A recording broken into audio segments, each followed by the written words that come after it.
Les mines antipersonnelles. Longtemps encore après la fin d'un conflit ou d'une guerre, elles continuent de menacer, dissimuler la vie et l'intégrité des gens. Nul ne sait combien de mines sont encore enfouies de par le monde. Il y en aurait entre 50 et 100 millions selon les estimations.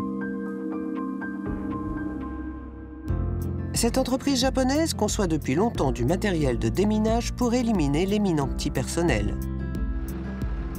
Au départ, c'était un fabricant d'engins de construction, mais une visite au Cambodge en 1995 a convaincu son ancien président de se lancer également dans la mise au point d'équipements de déminage.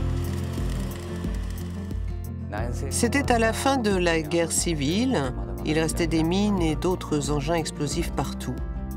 Il s'est rendu à plusieurs reprises au Cambodge pour consulter les habitants sur les moyens de déminer le terrain, afin de concevoir des équipements adaptés à la situation. Des pelleteuses et d'autres engins de construction ont ainsi été adaptés au travail de déminage. Leur mise au point a nécessité une collaboration étroite avec le Centre cambodgien d'action contre les mines. Voici l'une des machines de déminage actuellement en action. L'accessoire au bout de la pelleteuse a deux fonctions. Il élimine d'abord les broussailles et les plantes avant de détruire les mines enfouies.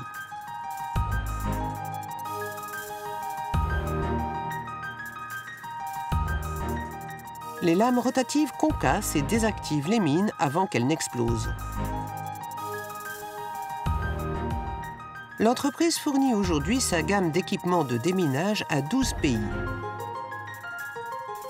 En 2024, l'Ukraine a commencé à utiliser ces machines dans le cadre de la guerre qui y fait rage.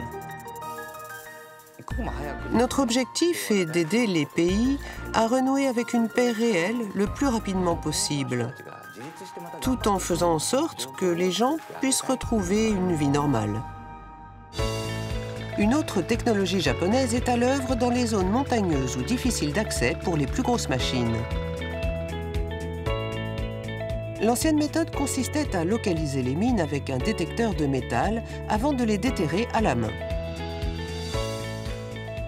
C'était un travail très dangereux, source de beaucoup d'accidents.